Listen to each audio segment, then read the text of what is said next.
We are in Vermont chasing those beautiful autumn colors, and we found the best, perfect route to do so.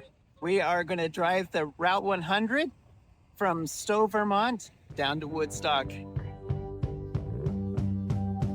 90 miles of covered bridges, rivers, waterfalls, and yes, a stop at Ben & Jerry's. Welcome to Vermont.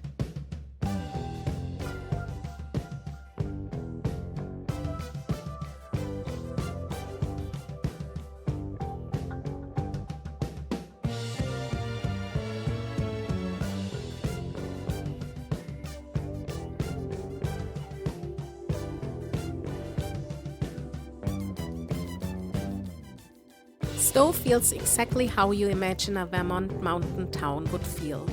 Cozy, peaceful, and a little bit storybook.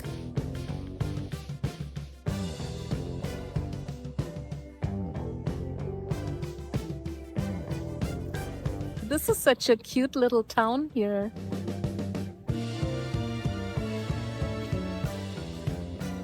And oh man, is it cold.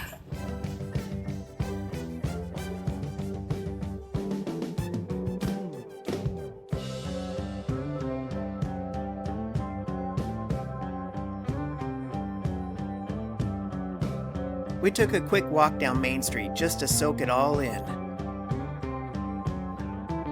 The white steeple, the mountains in the background, and of course, we had to cross one of Vermont's iconic covered bridges.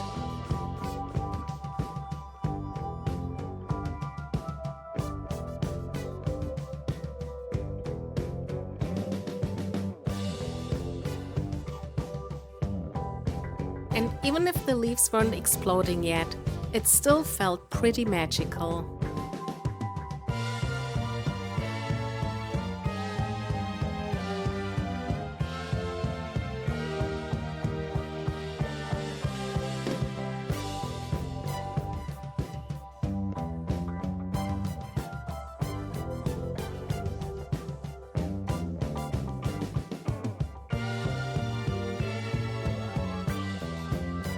So it's such a cute little town with beautiful New England architecture, a lot of boutiques and shops, coffee shops, and there's also on the weekend a farmer's market. We didn't make it to today because we booked already our next highlight where we will bring you next now. Next, we made a stop we were very excited about. Because no Vermont road trip feels complete without a visit to Ben & Jerry's.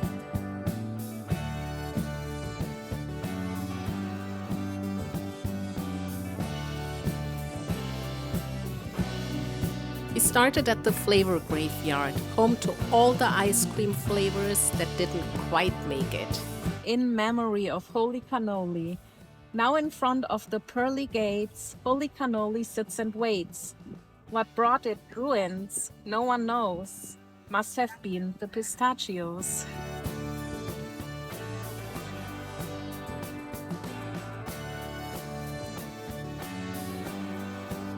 We arrived to our next highlight, the Ben & Jerry Experience Tour, a must when you're in Vermont.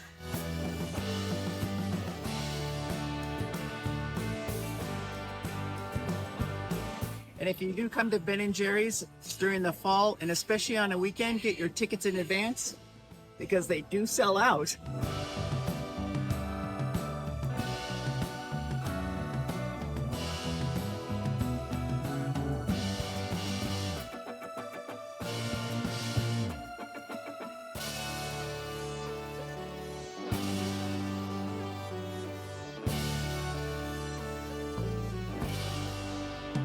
But before the factory tour, we decided to make the wait worthwhile with a scoop of ice cream.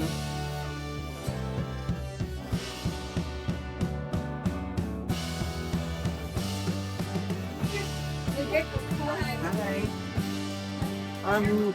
May we have a small cup with coffee, buzz, and cherry Garcia in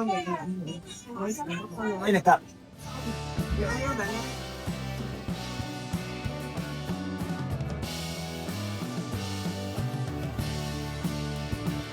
I went with the classic cherry Garcia, of course,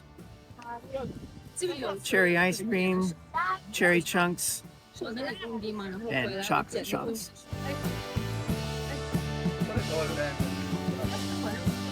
And I got the coffee, bus.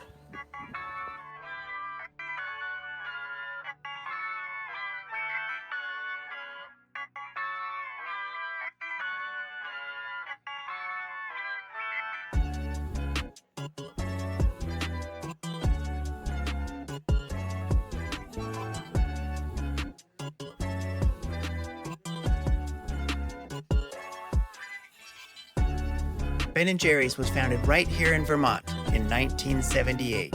What started as a small scoop shop in a renovated gas station became one of the most famous ice cream brands in the world.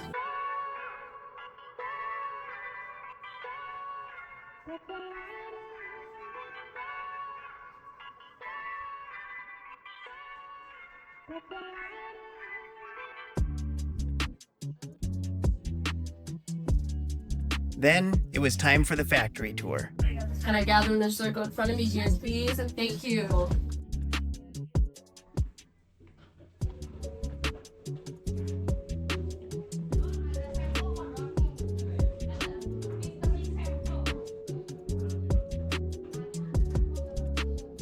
We've been making ice cream here since 1978. So if we do the math. So from 1986 to about 1995, this room was used as a test kitchen. It was used by Ben and Jerry themselves. They actually worked in this room creating and perfecting some original flavors, like New York's Super Fudge Chunk and also Chunky Monkey. And you guys tried those flavors? Probably a few of you here. Maybe tried it before. But yeah, I was think it's pretty cool because we're all standing in here today where Ben and Jerry once working and creating those flavors. Learning how the ice cream is made was fun, but let's be honest, we were really here for the tasting. And it did not disappoint. We indulged in the free samples at the end of the tour.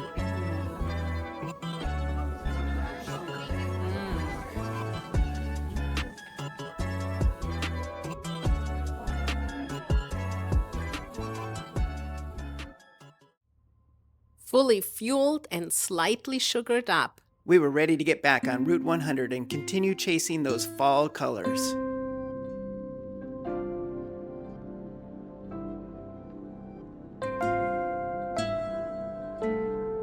as the afternoon light started to fade, we made a quiet stop in Waitsfield. It's a small village along the Mad River, the kind of place that feels unhurried.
We found a little spot by the river and just slowed down.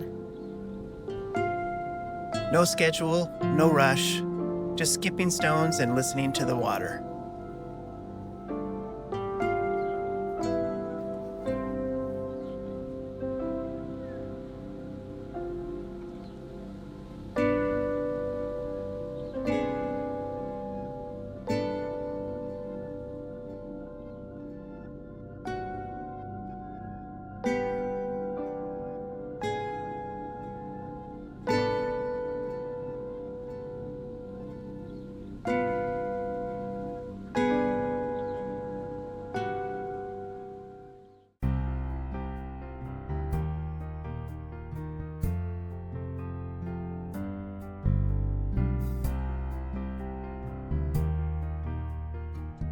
As we continued along Route 100, we made a stop at Warren Falls in the Green Mountain National Forest. It was our first real step off the road, and this is where we finally started seeing the colors up close. They weren't blazing yet, but they were definitely starting to turn. And we were wondering, is this the beginning of the peak? Maybe Vermont was warming up. We made it to the Green Mountain National Forest, and we are going to visit the Warren Falls and the famous Route 100, where you can see the fall foliage to the left and right of you, which is beautiful, follows the Mad River, which you see here.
Our next stop was Moss Glen Falls.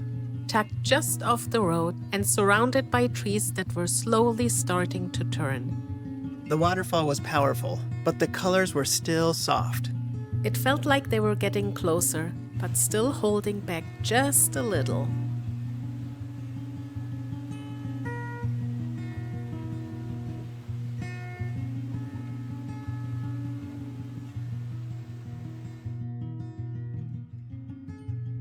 Route 100 is known as one of the most scenic drives in New England.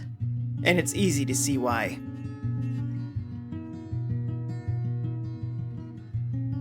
But as beautiful as it was, We couldn't help but wonder.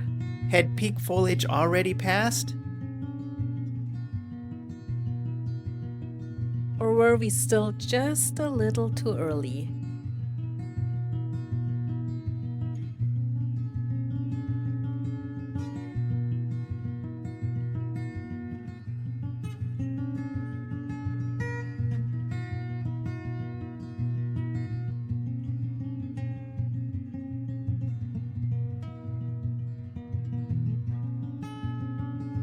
The colors were there, Just not quite as bold as we imagined.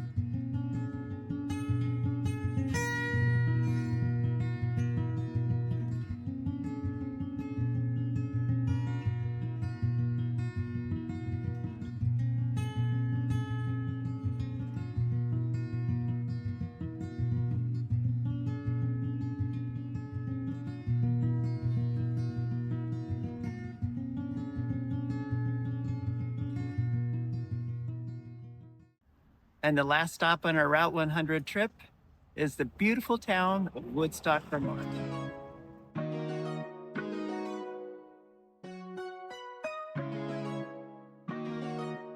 When we arrived in Woodstock during the second week of October, we had one big question. Were we too early or too late for the famous New England autumn colors?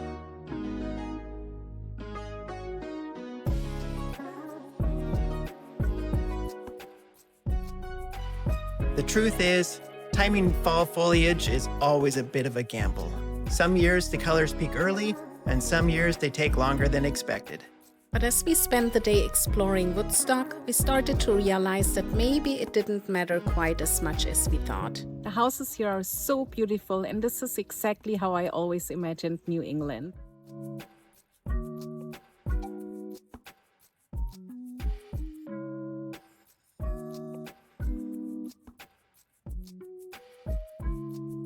Because even if the trees weren't at their absolute peak, the scenery here is still incredible.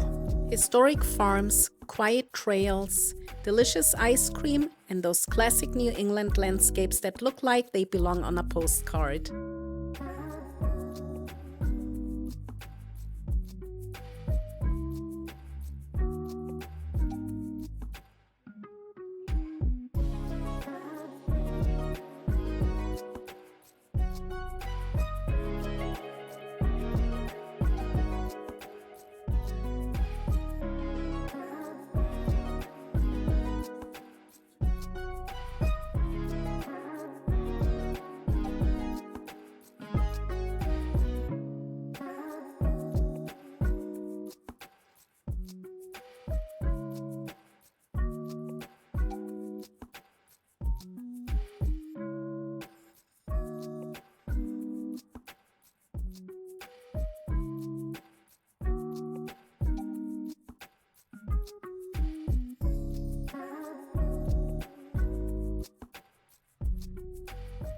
Located just up the street and across the river from Woodstock is the Marsh-Billings-Rockefeller's National Historical Park.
Unfortunately, the inside of the mansion is only available on tour, and it's weekend, holiday weekend, and everything is booked up.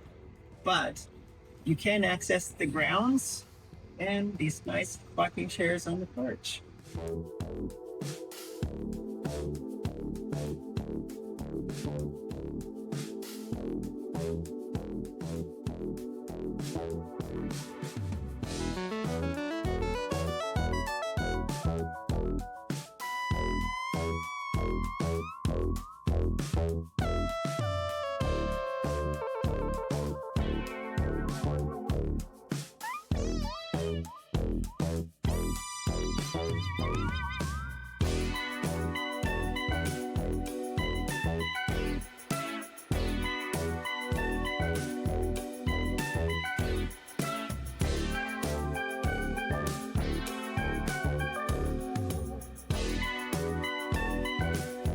Thank you, Vermont! We might not have hit peak foliage, But it was still a beautiful drive. we still have a lot more road ahead of us, so be sure to subscribe and hit that like button. And we'll see you in the next video.